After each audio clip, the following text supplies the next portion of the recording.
Nanonood tayo ng special coverage ng hearing. At grabe si Luis no, napakapangit.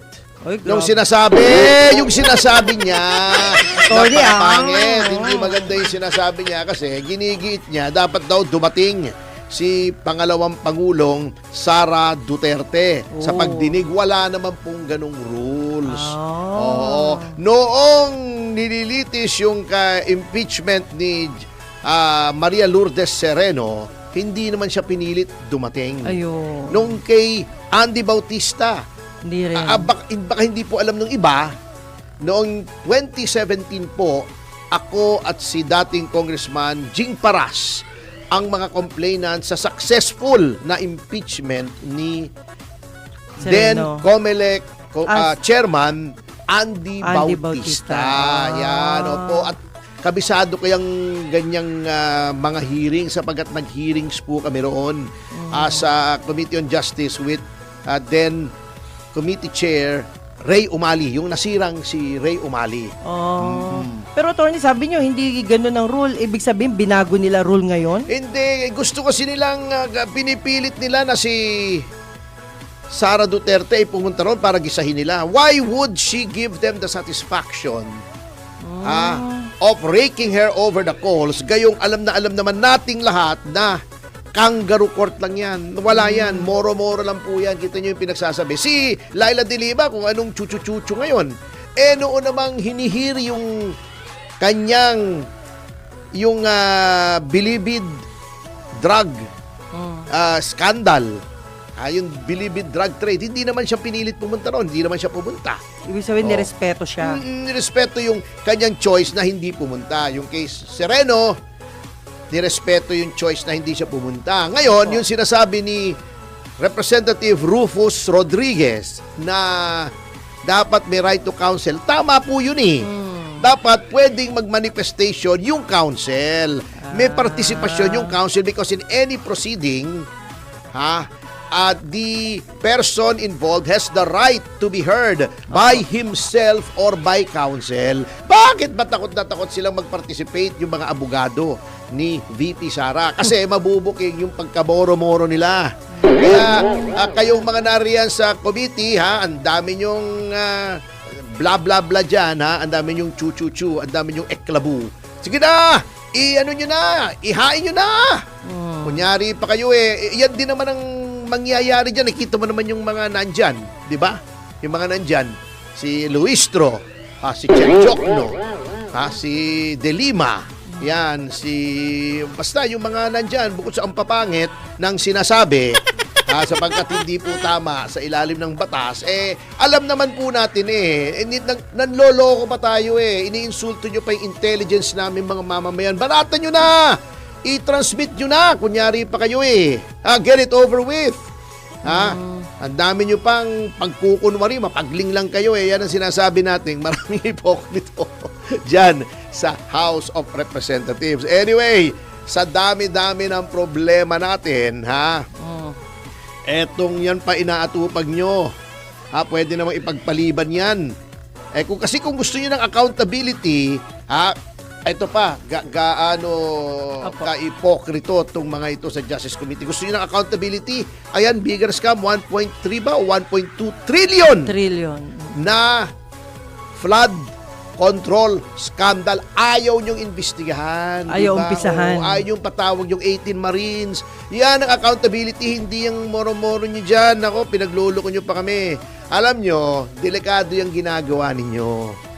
Baka sabihin nyo na naman, inciting to sedition ako, anyway, kung gusto nyo i-demanda, bahala kayo sa buhay nyo. Karapatan nyo yan. Alam nyo, yung iba po, kaya ayaw nila ng kaguluhan. Kasi, umaasa po sila na sa 2028 magkakaroon ng tunay na pagbabago. Karamihan po ng Pilipino. Wag na kayo magdahilan.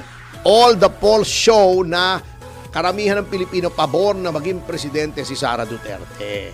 Kaya lang po walang masyadong kaguluhan ay yung iba po ayaw na ng gulo, katulad namin sa PDP Laban, ayaw po namin ng gulo.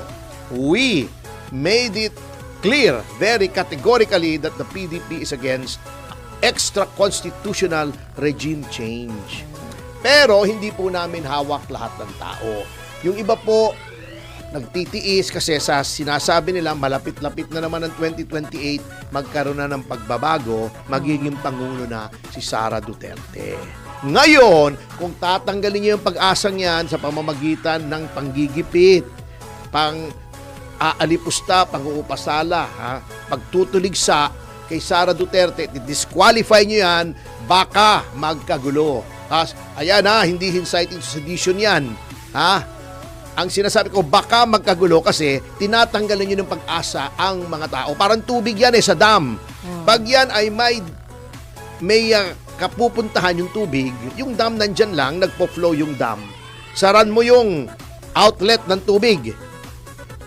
Bibigay yung dam. The dam will burst. Yan po ang mangyayari pag tinuloy-tuloy nyo yan. Pero kung gusto nyo, sige, tuloy lang. Bahala kayo sa buhay nyo. Hindi nyo naman maloloko taong bayan. Kitang-kita naman Sa pagmumukha nyo pa lamang, kitang-kita na lang. Na walang magandang kahihinatnan ito para sa bayan. Sa kabila ng inyong kaguluhan dyan na natataranta kayo. Itong sinasabi ni Castro na wala daw krisis. Wala daw krisis, price distortion, pero, ang Pangulo na mismo ang nagsabi na maaring mawala yung mga paglipad ng mga eroplano. Can you imagine? Wala pa bang krisis yan? May posibilidad na hindi na lumipad ng mga eroplano kasi walang supply ng jet fuel. Di ba? Hindi pa ba krisis yan? Hindi pa ba krisis yung magiging 150 hanggang 200 piso daw ang presyo ng diesel? Hindi pa ba krisis yan? Pambihira naman kayo, di ba sinasabi na, baka daw, halimbawa, lumipad yung isang eroplano natin, papuntang Hong Kong. Sabi nung airport sa Hong Kong, baka po wala kaming jet fuel para ikarga dyan sa inyong eroplano for the return trip. Yun na problema. Alam nyo, yung eroplano, maarte yung eroplano Pag walang jet fuel yan, di lumilipad yan Siyempre naman. Anong solusyon kung short haul? Ang short haul yung maiiksing mga flights lamang. Hong Kong, Singapore. Kailangan full tank para pabalik, hindi na magkakarga. Anong ibig sabihin naman pag full tank? Mas malakas ang konsumo. Bakit? Mabigat. Ganun yun di ba? Opo. So wala pa rin krisis sa kabila nitong mga pangyayaring ito. Ano ba naman kayo? Pagkatapos, wala pa rin krisis, nagbibigay na nga kayo ng ayuda. Hindi ba pag nagbibigay ka na ng ayuda, krisis na yun, katulad ng COVID? Di ba? Nagkakaroon na nga ng mga tigil, pasada. Mamaya, kakapiling natin kahit sa linya ng telekomunikasyon natin. Si Calando Marquez, ang Pangulo ng LTAP. Opo. Para bigyan tayo ng latest tungkol sa napipintong tigil pasada. Hindi pa ba krisis yan? Pambihira naman tayo. Hindi pa ba krisis yung alam nyo, yung sinasabi nilang 50 days na meron tayong imbak. Hindi daw totoo yun, sabi ng aking mga kaibigan. Hindi daw totoo yun. Pambihira naman, Iyan ang nagiging problema natin. At sinasabi na ng Secretary Balisacan na mabigat at maaring maging double digit. Maaari lang naman, hindi ko naman sinabing sigurado yan. Pero kung ito ay magko-continue, sabi niya, at naging $200 per barrel ang ating crude oil, mabigat, baka umabot ng 8%. Hindi naman double digit pero mataas. 8% is parang yun na yun ang inflation noong panahon ng COVID. Ngayon lang nga ang luwag ng kalye. Yung iba hindi na mapagkarga ng diesel o tinitipid na o 4 days a week na lang. Anong ibig sabihin? Natutuwa yung iba, walang traffic, pero no traffic means no economic activity or slow economic activity. Nakapulot na nga ng susi, di ba, na may takip ng diesel? Nabwisit na yan, tinapo na Tinapo by the way, na, yung sa Valle Verde, yung merong takip May nakaiwan. ng gas tank Mm. na may susi pa. May susi pa nahulog. Ayan. I-claim nyo rito kanino i-claim? DWIC guard. Sa gwardiya ng 20th floor. DWIC. Patunayan Yes. nyo lamang na inyo yon. Si Bakose. Bakosa? Ay, Eman? Makose. Ayan, si guard SG Makose. Yan. okay. Oo. Sa kanyang pangangalaga. Yun ang Baka sinas- lang may mag-claim ha, kasi alam nyo naman, mahirap din magpagawa pa niyan. Okay. Yan ang problema at magiging domino effect na yan. Ngayon lang nga, nagiging domino effect na, di ba? Opo, grabe na. Yung iba po, nahihirapan na kasi may price control. Hindi mo naman pwedeng i-control ang price by artificial means. Ang presyo ay sumusunod sa law of supply and demand. Opo. Di ba? Mataas ang demand. Kukunti ang supply, tataas. Or, yung law on yung business laws, di ba? Yes. Hindi ka pwedeng magbenta, halimbawa, ang cost nitong cup na ito Opo. ay 100 piso. Opo. Hindi mo ito pwedeng ibenta ng 90 pesos. O malulugi ka. Opo. Di ba? Kaya yung iba, naiinis yung mga driver, minsan 100 pesos, 200 pesos na lang kinikita nila, iniisip nila, hindi worth ito eh. Di ba? Wag na lang tayong magpasada. Sinong tinatamaan? Di yung ordinaryong consumer. Anong ginagawa ng ating gobyerno? Wala pa rin. Hindi pa yun. Hindi sumasakay yung ibang tao sa kanila dahil may free pa. Free Yun ride nga, ng bus. Napakarami ang gulo bago. Sasabihin nila, meron na doon silang ayuda for 36,000 na mga drivers.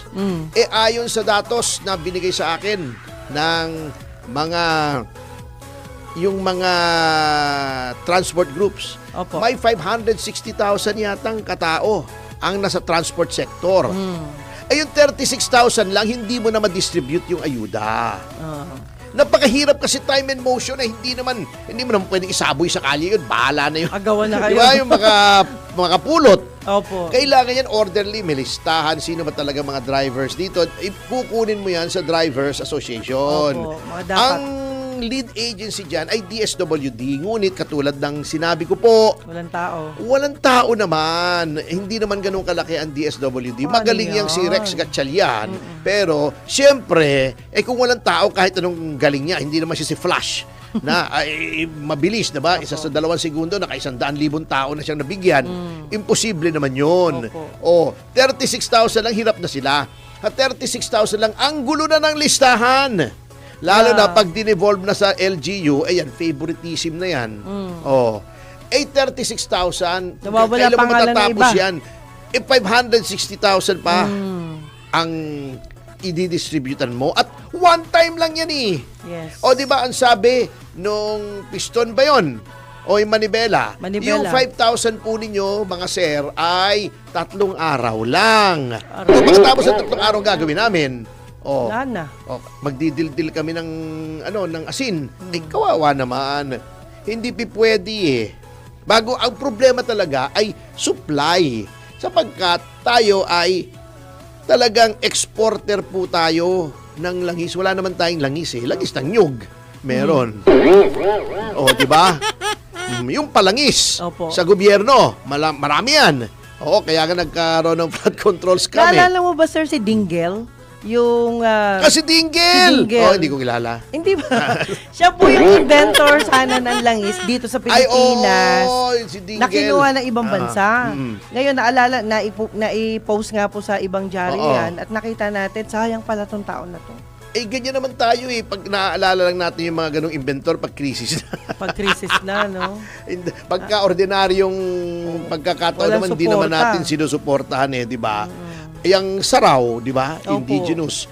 Yung Anfra Motors, meron na yung Sakbayan ba yun? O Cimarron? Yung mga ganon. Opo. Francisco, Meron, mga Francisco ganon. Motors. Yun nga, Anfra yata. Francisco yun eh. Hindi naman natin sinusuportahan. Yan lang, sayang sila eh. walang suporta rito eh. Pagkatapos, magkukumahog tayo pag krisis. Yan lang Steel Corporation of the Philippines. Yan ay fully Sayang din integrated. yun. Fully integrated from ingot. Ingot yung mga pirapirasong mga parang mga tansa ng itsura ng mga iron ore. Opo. Tutunawin yan. Gagawing yero, cold rolled, kukulutin yung magiging corrugated bago pipintahan. So, integrated po yan. Hindi naman binigyan ng suporta. Pinatay na ng mga imports from China. Oo.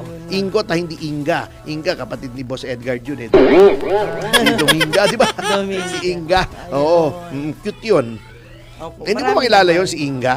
Si Ma'am Nanette lang nakilala ko sa babae. Okay, oo. Yun ang mabigat dito. Ngayon, ito, accountability ha. Ito, natatawa ako eh. Ito si Asidre. Opo. Di ba sabi niya, oy, yung report ng ICC, cleared na si Martin Romualdez. Nagsalita ang ICI. Sabi niya, fake news. Kakahiya itong si Asidre. Hindi po namin kinlear si Martin Romualdez. Hindi po namin sinabing siya ay not guilty. Ang sabi lamang namin, saliksikin nyo based on the evidence na nandito. Ibig sabihin, may reason, may basihan para imbestigahan pa further si Martin Romualdez. Ng fake news na naman itong mga bataan ni Martin. Oo, biro mo, akalain mo, kapalo. Sabi nitong si Asidre, cleared na. Wala daw finding na involved si Martin Romualdez. Sabi ng ICI, hindi. Etong sabi. Oo, yan ha. Sabi ng ICI, Opo. binatikos nila si Asidre for selectively quoting the referral without providing full context. Yan. Parang ginawa ni Sara Elago, di ba? Walang konteksto yung reklamo niya sa akin. Oh. Ayan oh. Yan ang sinabi ng ICI. Ngayon, anong ginagawa nitong ating pamahalaan? Si Saldico lang ang iniipit. They want the trail to end with Saldico. Samantalang may ebidensya na nagtuturo na ang suhulan ay umaabot hanggang kay Martin Romualdez, hanggang kay Pangulong Marcos. Pero notwithstanding yung testimonya ni Diskaya, ni Alcantara, ng 18 Marines, ni Gutesa, anong ginawa ng Senate Blue Ribbon Committee Chairman? Binatiko si Trump. Si Trump daw ang may kasalanan kung bakit may krisis. Alam na naman natin lahat yun eh. Bakit ba, Senator Ping, ay si Trump ang pinakikialaman mo? Ang dami-dami problema ron, pinakialaman mo yung presidente na may presidente. Grabe. Pambihira naman. Nagpapapansin ka yata kay Trump Senator Lacson Kahit maubos laway mo, hindi ka papansinin niya. Ano naman pakialam niya sa isang senador sa Pilipinas?